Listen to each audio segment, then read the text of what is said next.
Assalamualaikum warahmatullahi wabarakatuh. Alhamdulillah kita semua diberikan kesehatan kali ini. Ki Ageng akan menceritakan tentang kisah Sunan Kalijaga. Sunan Kalijaga merupakan tokoh wali songo yang ikut menyebarkan agama Islam di Pulau Jawa. Namanya begitu dekat dengan masyarakat Muslim Jawa karena kemampuannya dalam menyesuaikan tradisi Jawa dengan ajaran agama Islam, sehingga Islam mudah diterima oleh masyarakat Jawa dan menyebar luas tanpa adanya pertumpahan darah. Sejarah ataupun riwayat serta asal-usul Sunan Kalijaga tidak dapat dipastikan secara pasti. Sebagaimana penelitian yang dilakukan oleh para sejarawan, terdapat 3 versi, yaitu versi Arab, Cina, dan Jawa. Adanya beberapa versi tentang sejarah Sunan Kalijaga karena riwayat Sunan Kalijaga lebih banyak disampaikan dari mulut ke mulut. Walaupun ada beberapa sumber sejarah Jawa yang tercatat dalam buku-buku babat, namun biasanya tercampur dengan dongeng dan mitos.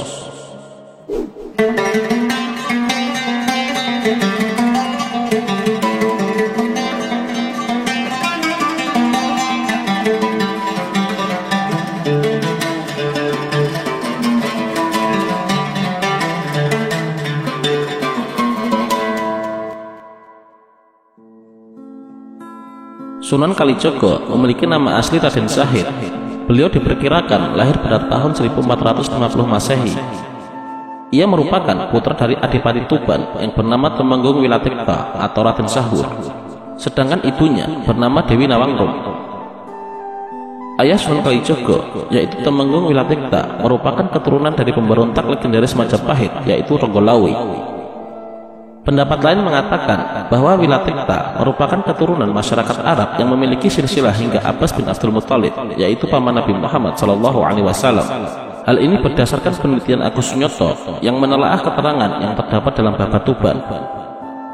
Sunan Kalijaga juga dikenal dengan sejumlah nama, yaitu Syekh Malaya, Benda Lokajaya, Raden Abdurrahman, Pangeran Tuban, dan Kidalang Sidobranti. Nama-nama tersebut memiliki jalinan erat dengan perjalanan kisah hidupnya sejak bernama Raden Syahid, Lokajaya hingga Sunan Kalijaga.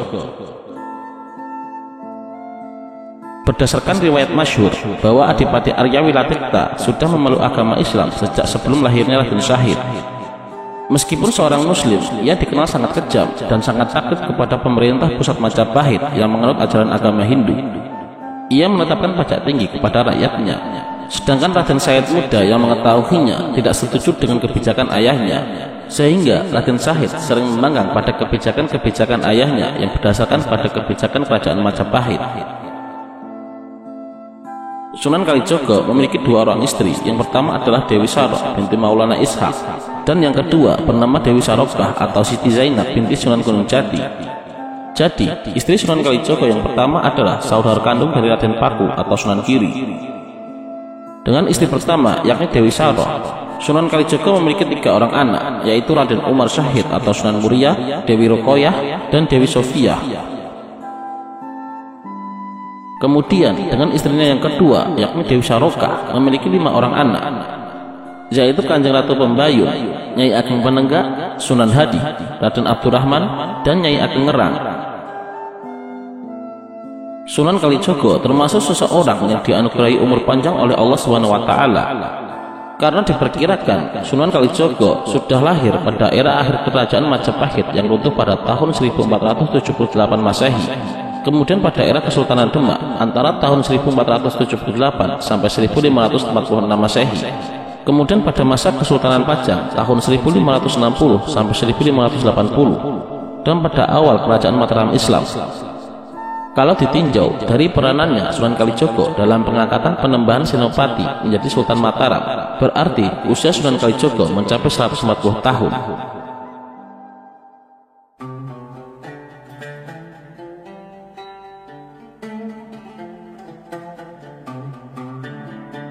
Raden Syahid telah mendapatkan pendidikan agama Islam sejak kecil. Pada saat Raden Syahid beranjak dewasa, dia mulai mengenal kehidupan masyarakat luas yang hampir seluruhnya petani. Dia mulai merasakan perbedaan mencolok antara kehidupan yang dia alami di rumah kadipaten dengan anak-anak di desa. Perbedaan tersebut telah menggugah pikirannya yang sudah terisi dengan nilai-nilai mulia dari ajaran agama Islam, yang antara lain mengajarkan puasa dan membayar zakat, dan betapa pentingnya memperhatikan serta mengasihi orang miskin. Akan tetapi, kondisi masyarakat Tuban yang diliputi kemiskinan, kesengsaraan masih harus ditambah dengan beratnya beban upeti atau pajak, dan sementara pejabat yang berkuasa berfoya-foya serta menghati rakyat kecil. Kegelisahan atas keadaan rakyat tersebut sebenarnya telah disampaikan Raden Said kepada ayahnya. Namun apa daya, ayahnya hanyalah seorang raja bawahan yang berada di bawah kekuasaan Majapahit Pusat yang pada saat itu mulai mengalami masa surut.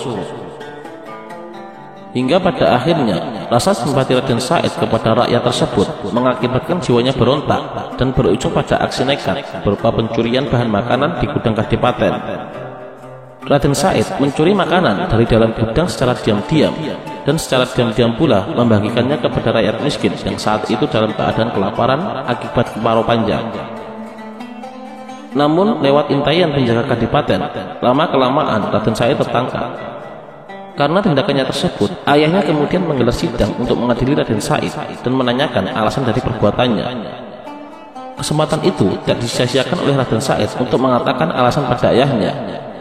Raden Said mengatakan bahwa alasannya melakukan itu karena ajaran agama Islam. Ia menentang ayahnya yang menumpuk makanan di lumbung, sementara rakyatnya hidup dalam kemiskinan dan kelaparan. Ayahnya tidak terima dengan alasan yang diberikan oleh Raden Said karena menganggap Raden Said mengguruinya dalam masalah agama. Karena alasan tersebut, serta karena dianggap mencoreng kehormatan keluarga Adipati dengan tindakannya, kemudian Raden Said diusir dari istana Kadipaten. Pengusiran itu tidak membuat jera Raden Said. Dia malah merampok dan membegal orang-orang kaya di Kadipaten. Hasil dari rampokan itu, ia bagi-bagian kepada fakir miskin, dan akhirnya ia tertangkap lagi. Kali ini ia diusir ayahnya dari wilayah Kadipaten dan tidak ada ampun lagi bagi Raden Said bila tertangkap di wilayah Kadipaten Tuban. Maka Raden Said diusir keluar dari wilayah Kadipaten Tuban dan ia baru boleh pulang jika ia sudah mampu menggetarkan seisi Tuban dengan bacaan ayat-ayat suci Al-Quran. Setelah pengusiran tersebut, ia mengembara tanpa tujuan pasti, namun tetap dengan misi yang sama, merampok dan mencuri untuk rakyat kecil. Ia kemudian menetap di wilayah hutan Jatiwangi menjadi berandal yang merampok orang-orang kaya yang lewat. Sehingga Raden Said berubah menjadi perampok yang terkenal dan ditakuti di kawasan Jawa Timur, yang akhirnya Raden Said mendapat julukan berandal Lokajaya. Lokajaya berasal dari kata loka yang berarti tempat wilayah atau daerah, sedangkan jaya berarti bahagia atau menang. Sehingga Lokajaya dapat diartikan sebagai berandal budiman penguasa daerah.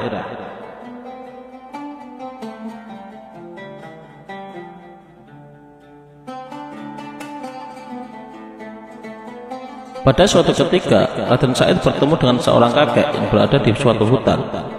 Seorang kakek tersebut adalah Sunan Bonang. Awal pertemuan dengan Sunan Bonang, Raden Said bersifat sangat tidak sopan sama sekali. Ia ingin merebut tongkat Sunan Bonang yang dikiranya terbuat dari emas. Dengan sekuat tenaga, Raden Said berusaha meraih tongkat itu, sehingga menyebabkan Sunan Bonang jatuh tersungkur dan menangis.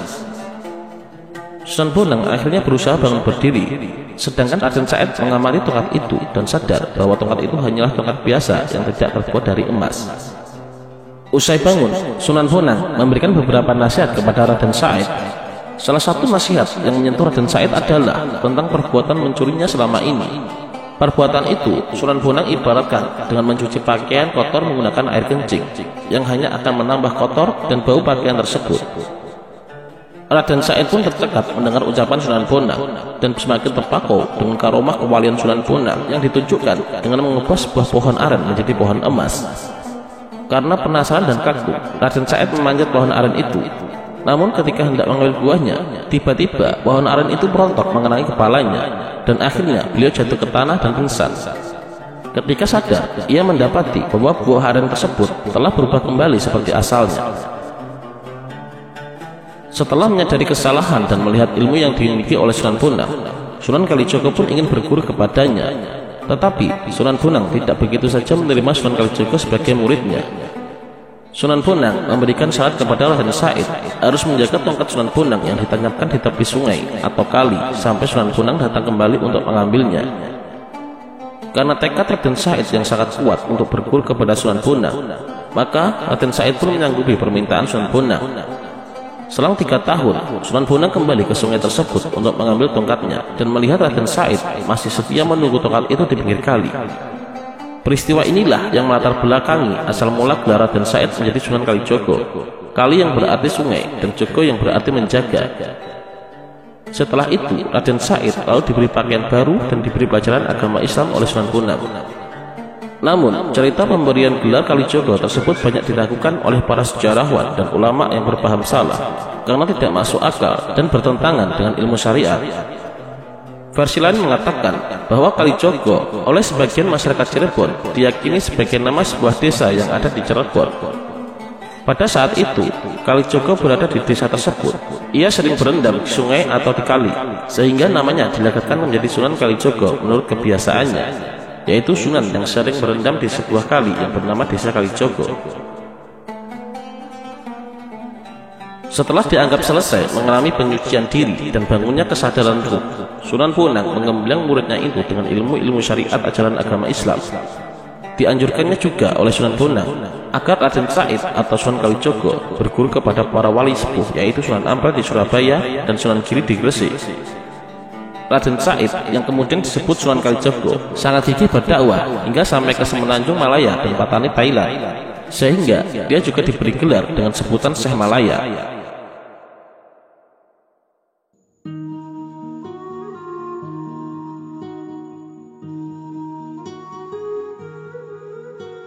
Sunan Kalijogo dikenal sebagai ulama besar dan seorang wali yang memiliki karisma tersendiri di antara wali-wali yang lainnya.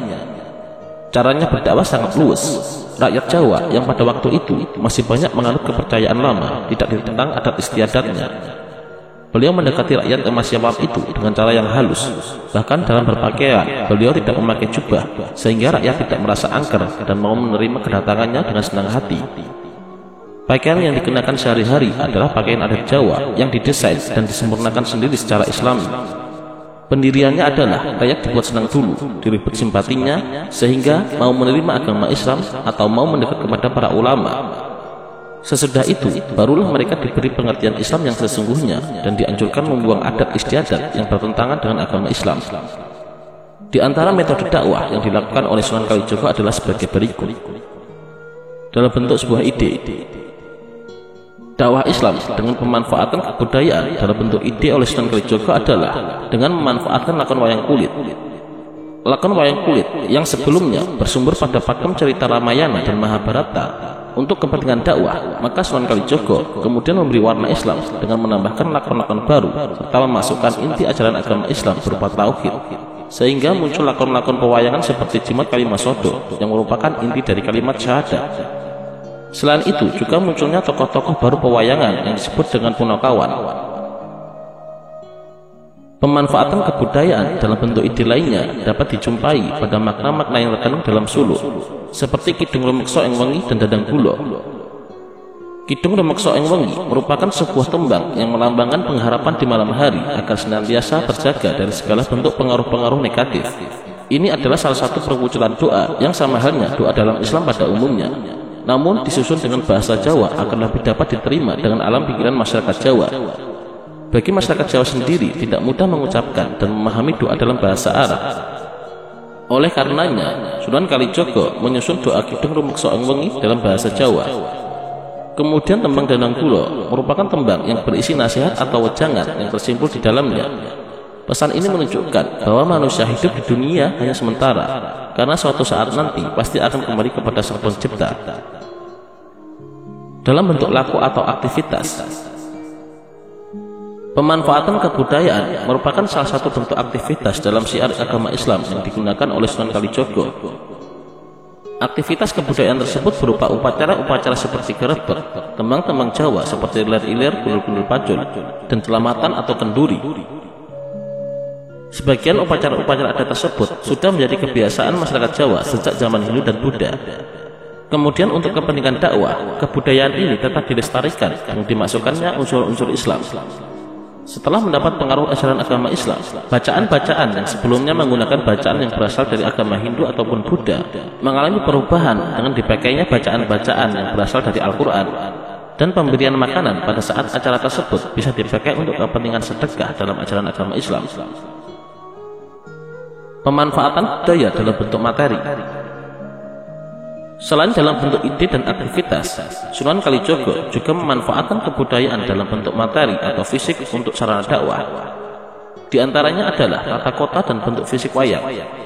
Oleh Sunan Kalijogo, tata kota di Jawa disusun secara teratur dan memadukan antara budaya Jawa dengan sentuhan-sentuhan corak Islam, seperti pada bangunan masjid yang atapnya dibuat disusun seperti bentuk pura, dan di setiap depan masjid terdapat sebuah tanah lapang yang disebut dengan alun-alun yang di dalamnya terdapat pohon beringin. Pada model atau bentuk bangunan tersebut, strukturnya menggunakan filosofi Jawa, sedangkan makna muatan isinya memakai konsep Islam. Dalam bentuk wayang juga mengalami sebuah perubahan semenjak kedatangan Islam. Sebelum terpengaruh ajaran agama Islam, bentuk wayang lebih mirip dengan gambar manusia secara utuh. Dalam suatu adegan, dalam pewayangan digambar pada sebuah kain atau kertas, dan hal ini merupakan sebuah larangan dalam ajaran agama Islam, yaitu menggambar makhluk yang menyerupai ciptaan Allah. Maka bentuk wayang oleh Sunan Kalijogo diubah sedemikian rupa dengan menggunakan bahan kulit binatang dengan bentuk pipih, hidung dimancungkan, tangan dipanjangkan, sehingga tidak menggambarkan manusia seperti pada umumnya.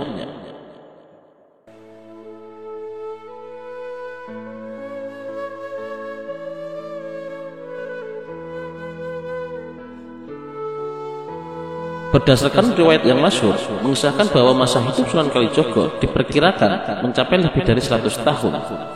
Ini membuktikan bahwa Sunan Kalijogo mengalami masa akhir kekuasaan Majapahit pada tahun 1478, kemudian pada era Kesultanan Demak, Kesultanan Cirebon, Kesultanan Banten, dan Kerajaan Pajang yang lahir pada tahun 1546, serta awal lahirnya Kerajaan Mataram Islam.